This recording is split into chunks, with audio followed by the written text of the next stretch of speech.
mismanage pesa. Kwa hivyo akiwa pande ile alisema lazima karo ilipwe na serikali. Sasa ako pande hii, the expert anasema sasa karo serikali haiwezi lipa.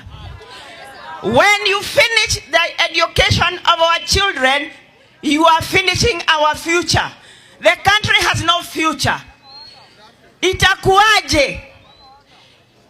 Kibaki alileta masomo ya bure, tukasoma, watoto hao wako kwa barabara 2003. Hao ndio walisoma na masomo hiyo ambayo haikuwa inalipwa. Na sasa wanakuuliza kazi, unaanza kuwapiga, unaanza kuwaua. How on earth can a sitting president aseme watoto wapigwe risasi mguu? Hii serikali inaogopa watoto jameni. Ni serikali ya aina gani?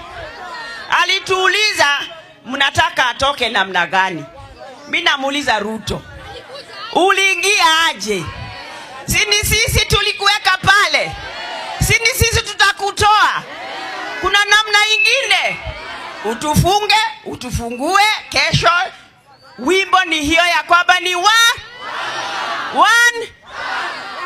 Mimi nilimwambia sijaingia sel miaka yangu yote ya siasa. Na mimi nilikuwa bunge na mheshimiwa marehemu Arthur Magogo, 9th Parliament. I was with Arthur Magogo in the 9th Parliament. Sasa niko hapa 13th Parliament. Hakuna mahali atanipeleka. Mimi mizizi yangu ni nzito kidogo. Niye diago na jekie mwe.